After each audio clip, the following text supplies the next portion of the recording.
मेरे प्यारे साथियों, आप सभी का स्वागत है आपके अपने YouTube चैनल ट्रिकी नंबर 1 में। आज इस वीडियो में हम लोग बात करने वाले हैं टो सीरीज़ के बारे में, और जिसका हमारा प्रैक्टिस सेट नंबर 1 है हिंदी का। ठीक है, जो आपके वीडियो एग्ज़ाम के लिए बहुत ज़्यादा इम्पॉर्टेंट है, इसलिए इस क्लास को आप लोग लास्ट तक देखिएगा। तो यहाँ पर हम लोग शुरू करते हैं। और एक बात आप लोग इस बात का ध्यान रखिएगा कि आप लोगों को अपना स्कोर कमेंट बॉक्स में ज़रूर बताना है। ठीक है, तो पहला क्वेश्चन आपके सामने यहाँ पर लिखा हुआ है, निम्नलिखित में से किसका प्रयोग सरकारी स्तर पर अधिकतर भारतीय गजटों में प्रकाशित सरकारी नियम, आदेश, अधिकार और नियुक्तियों की सूचना के प्रसंग में होता है? तो किसका प्रयोग किया जाता है? तो ये आपका हो जाएगा यहाँ पर अधिसूचना। क्या हो जाएगा? अधिसूचना होता है। ठीक है, अधिसूचना। क्लियर। अगला क्वेश्चन है आपका कि पृथ्वीराज रासो हिंदी साहित्य के किस काल में लिखा गया? तो ये लिखा गया है आपका आदिकाल में। कब लिखा गया? आदिकाल में लिखा गया।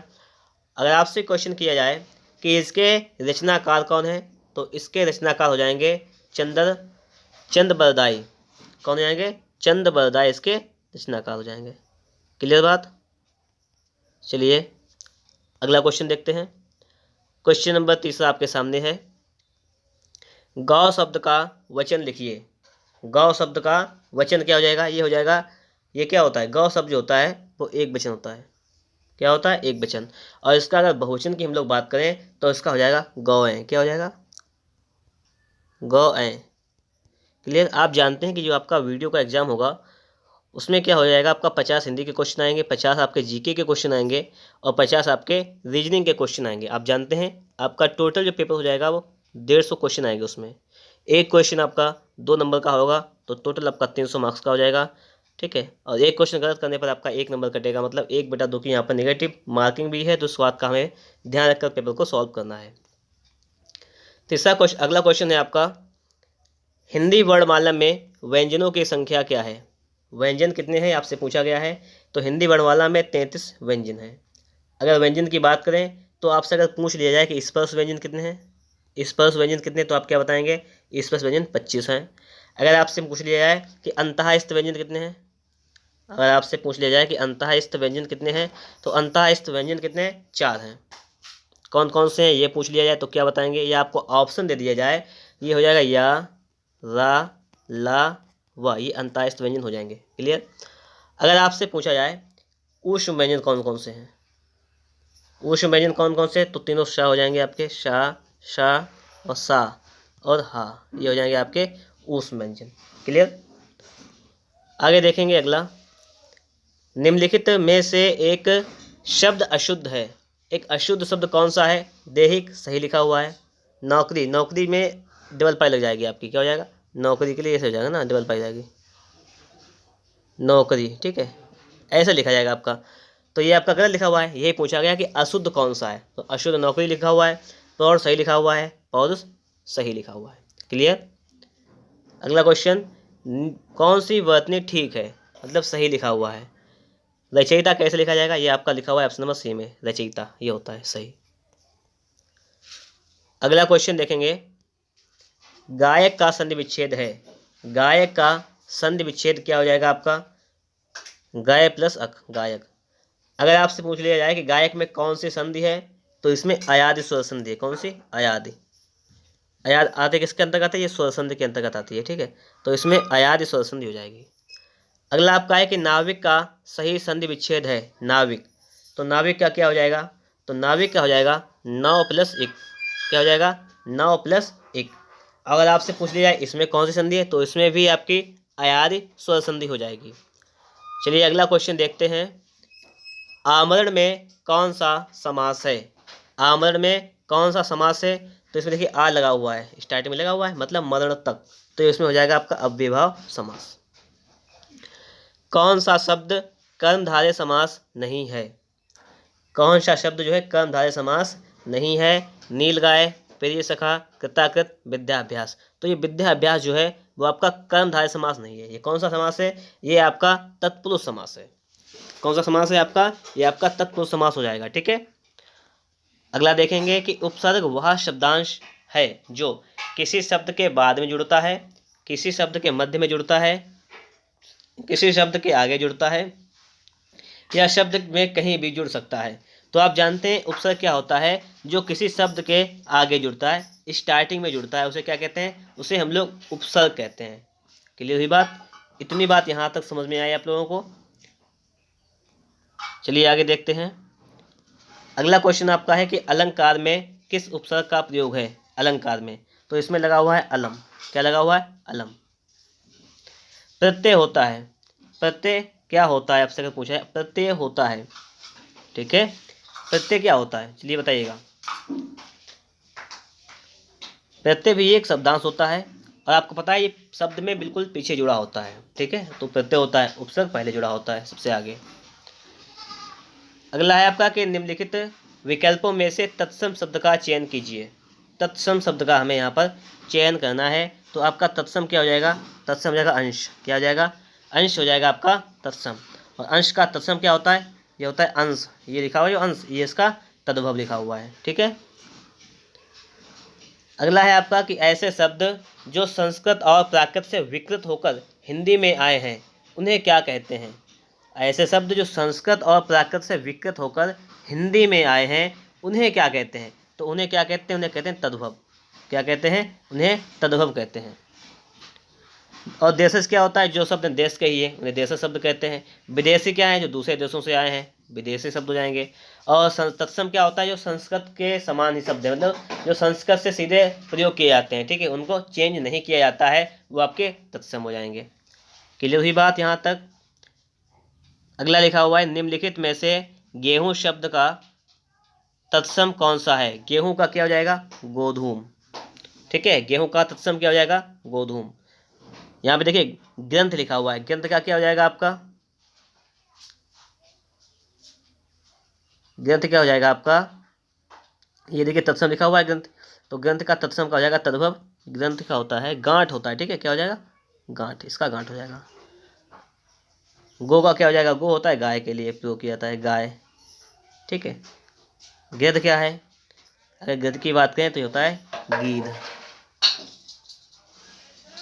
हो जाएगा सब यहाँ पर। अगला है कि निम्न में से कौन सा शब्द तद्भव है? आपको बताना है कि तद्भव कौन सा है। यहाँ पर क्या बताना है? तद्भव कौन सा है? तो लिखा हुआ है तीन। तीन आपका ये तद्भव है।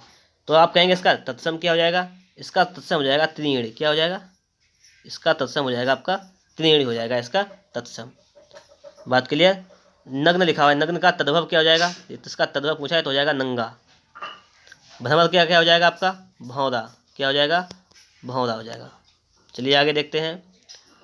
18 नंबर आपका क्वेश्चन लिखा हुआ है, इसको देखिएगा। निम्न में से संज्ञा शब्द है। संज्ञा क्या हो जाएगा? देखिए आप की अगर बात करें आप, तो आप क्या हो जाएगा? आप एक सर्वनाम हो जाएगा। चलना एक क्रिया हो जाएगी। आकाश, आकाश क्या हो जाएगी? संज्ञा। ये आपका राइट आंसर हो जाएगा, ठीक है। लंबा क्या हो जाएगा? ये विशेषता हो जाएगी, बताता है, विशेषण हो जाएगा आपका। आगे देखेंगे लिखा हुआ है कि क्रिया से बनने वाली भाववाचक संज्ञा है। क्रिया से बनने वाली भाववाचक संज्ञा कौन सी है? तो ये हो जाएगी आपकी थकावट। क्यों? थकना एक क्रिया होती है तो हो जाएगी थकावट, थकना से बन गई, ठीक है। बाकी कोई क्रिया नहीं यहाँ पे लिखी हुई है। उसने पत्र लिखा, रेखांकित शब्द का सर्वनाम भेद है। उसने, तो पूछा गया है उसने आपका है वो कौन सा भेद है, ये पूछा गया। तो सबसे पहले हम लोग बात करें कि सर्वनाम के भेद कितने होते हैं, तो आप लोग याद कर लीजिएगा सर्वनाम के 6 भेद होते हैं। कौन कौन से होते हैं? पुरुषवाचक सर्वनाम, निश्चयवाचक सर्वनाम, अनिश्चयवाचक सर्वनाम, संबंधवाचक सर्वनाम, प्रश्नवाचक सर्वनाम और निजवाचक सर्वनाम। अगर हम लोग पुरुषवाचक सर्वनाम की बात करें तो उसके भी 3 भेद होते हैं। उत्तम पुरुषवाचक हो जाएगा एक हो जाएगा आपका मध्यम पुरुषवाचक, एक हो जाएगा आपका अन्य पुरुषवाचक, ठीक है।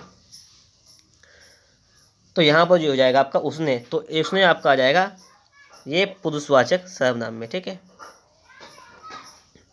आगे देखेंगे, जिस विकारी शब्द से संज्ञा की व्याप्ति मर्यादित होती है उसे क्या कहते हैं? उसे क्या कहते हैं, ये पूछा गया आपसे। तो उसे कहते हैं विशेषण। क्या कहते हैं? उसे विशेषण कहते हैं। क्रिया के मूल रूप को क्या कहते हैं? क्रिया के मूल रूप को धातु कहते हैं। क्या कहते हैं? धातु। आगे आ जाइएगा।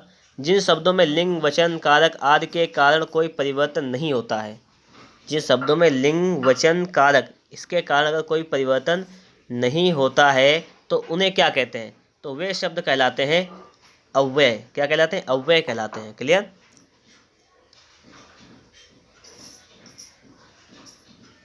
राम धीरे धीरे पढ़ता है में कौन सा अव्यय है? अब देखिए यहाँ पर अगर बात करें राम धीरे धीरे पढ़ता है तो यहाँ पर क्रिया है पढ़ना, तो कैसा पढ़ता है? वो धीरे धीरे पढ़ता है, तो क्रिया से रिलेटेड है, आपका हो जाएगा क्रिया विशेषण अव्यय। क्या हो जाएगा आपका? क्रिया विशेषण अव्यय हो जाएगा।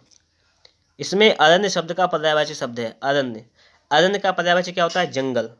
सीधी बात रखिए, जंगल, कानन, विपिन, अटवी, कांतार, वन। तो क्या होता है? कांतार। कांतार भी अरण्य का होता है, कांतार, जिसका मतलब जंगल।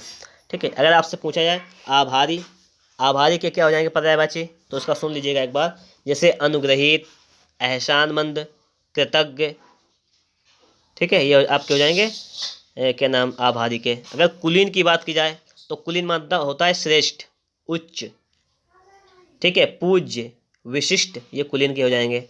और शस्य के अगर पूछे जाए तो शस्य का होता है अनाज, अन्न, धान्य, तृण, ये हो जाएंगे आपके शस्य के।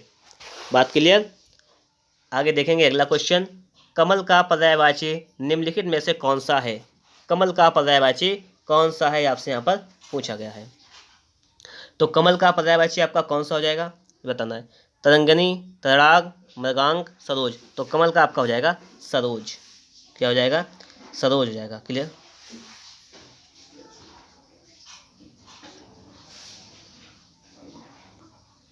आगे देखेंगे, लिखा हुआ है अध का विलोम। अध का विलोम क्या हो जाएगा, आपसे पूछा है। इसका विलोम हो जाएगा पूर्ण। क्या हो जाएगा? पूर्ण हो जाएगा। जागृत का विलोम क्या हो जाएगा? जागृत। जागृत का हो जाएगा सुप्त। जागृत का विलोम क्या हो जाएगा आपका? सुप्त हो जाएगा, जागृत। और यहाँ पे जैसे आपका लिखा हुआ है निंदा, निद्रा। निद्रा किसका हो जाएगा? निद्रा आपका हो जाएगा, ये हो जाएगा आपका जागरण का। जागरण का हो जाएगा आपका निद्रा। और आपसे अगर पूछा जाए सुसुप्त, ये किसका हो जाएगा? तो ये हो जाएगा आपका जागृति का, जागृति। ठीक है, इसका हो जाएगा आपका सुसुप्ति। तो तीनों हो जाएगा यहाँ पर। अब आगे देखिए, मैंने, ये डायडाट है, मैं सोचा कि भला ऐसा क्यों होता है। तो मैंने अंतःकरण में सोचा या मैंने मन में सोचा कि भला ऐसा क्यों होता है, तो यहाँ पे मन हो जाएगा आपका। बाकी को बनाना है सही तरीके से। ठीक है। संगीत द्वारा व्यक्ति का प्रभावित होता है अधिकार, शरीर, कर्तव्य, आचरण। तो यहाँ पे क्या हो जाएगा आपका? संगीत द्वारा व्यक्ति का आचरण प्रभावित होता है। क्या? आचरण। जिसकी आशा ना की गई हो। क्या लिखा हुआ है? जिसकी आशा ना की गई हो, उसके लिए एक शब्द क्या आ जाएगा आपका? जिसकी आशा ना की गई हो, चलिए बताइएगा। ये हो जाएगा आपका अप्रत्याशित। क्या हो जाएगा? अप्रत्याशित हो जाएगा। आशातीत क्या होता है? आशातीत उसे कहते हैं जो आशा से बहुत अधिक हो, उसे क्या कहेंगे? आशातीत। आशान्वित क्या होता है?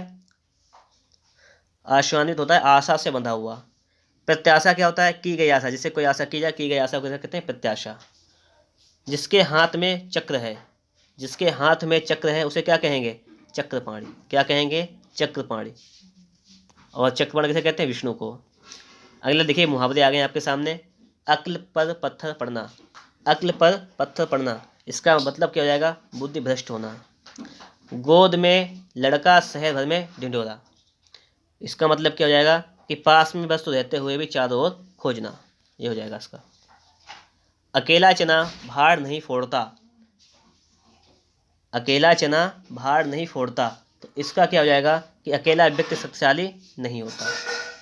आगे है कि जब पानी बरसता है तब मेढक बोलते हैं। में जब पानी बरसता है कौन सा वाक्य है, आपसे पूछा गया है।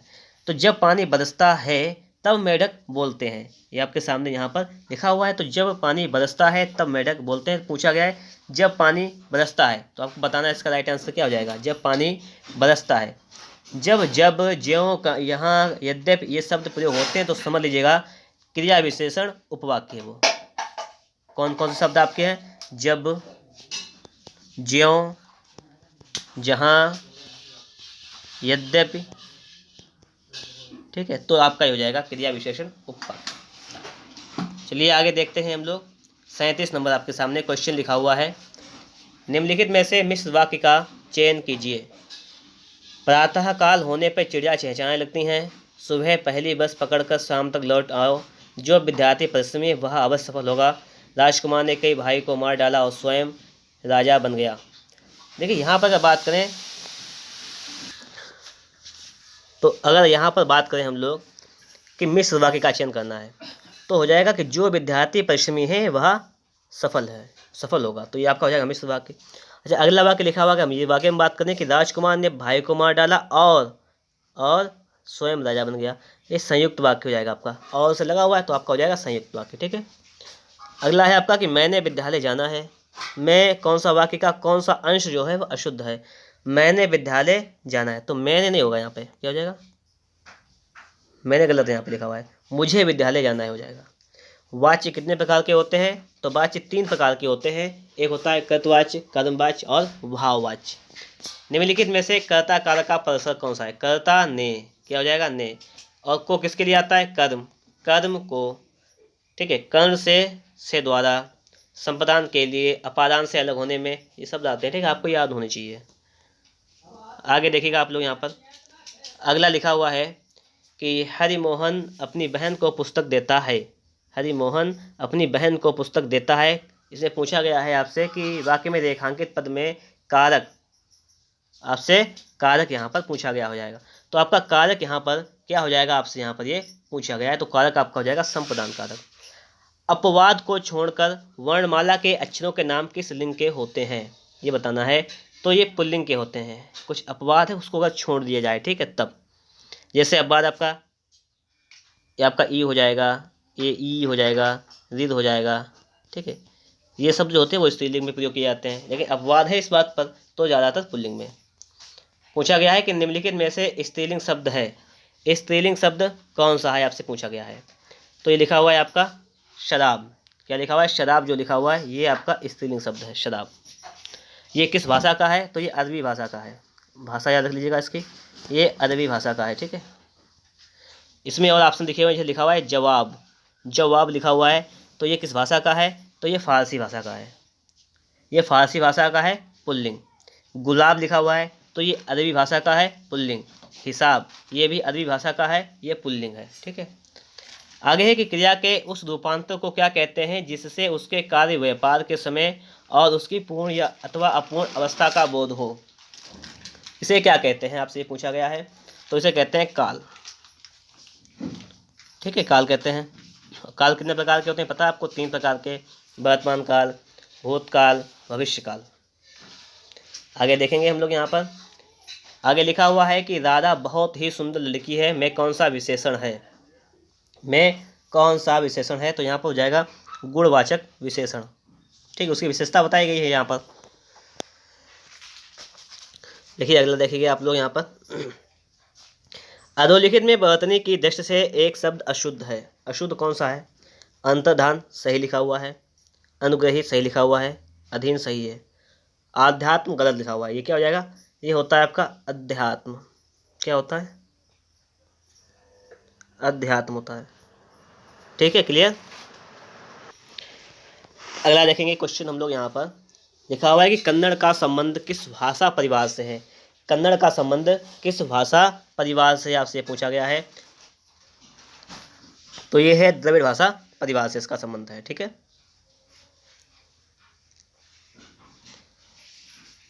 निम्नलिखित भाषाओं को उनके विकास क्रम में व्यवस्थित कीजिए। तो सबसे पहले आपका क्या आ जाएगा, यहाँ पर प्राचीन संस्कृत। सबसे पहले आपका क्या आ जाएगा, प्राचीन संस्कृत आ जाएगा। तो आपका ऑप्शन ए वाला भी हो सकता है, बी वाला भी हो सकता है, देखिए सी और डी नहीं होगा। उसके बाद में प्राचीन संस्कृत के बाद में आ जाएगा आपका लौकिक संस्कृत। तो आपका ए सी, तो मतलब ए सी बी डी वाला सही है। लौकिक के बाद में आपका सौसेनी, फिर आपका आ जाएगा पश्चिमी हिंदी। क्लियर। अगला लिखा हुआ है मास कंजप्शन का हिंदी पर्याय कौन सा है। तो इसके लिए प्रयुक्त किया जाता है आपका जनसंचार, ये आती है। ठीक है, इसको हम अलग से भी करा देंगे, कमेंट बॉक्स में आप कमेंट कर देना कि हाँ आपको चाहिए, तो उसके लिए आपको अलग से भी एक क्लास दे देंगे। भावयुक्त शुद्ध अनुवाद कीजिए। आई वॉज ओवरजॉयड, मेरा दिल बाग बाग हो गया। I was overjoyed. ठीक है, तो यहाँ पर आपका ये सही हो जाएगा। क्लियर। तो इस प्रकार से आप लोग समझ गए होंगे कि यहाँ पर हम लोगों ने 50 क्वेश्चंस को कंप्लीट किया है, हिंदी के 50 क्वेश्चंस। ठीक है, अब आप लोगों को वीडियो कैसा लगा उसे आप लोग एक बार लाइक कर दीजिएगा। चैनल पर नए हैं, चैनल को सब्सक्राइब नहीं किए हैं तो आप लोग चैनल को सब्सक्राइब भी कर लीजिएगा। मिलेंगे हम लोग नेक्स्ट वीडियो में नेक्स्ट टॉपिक के साथ।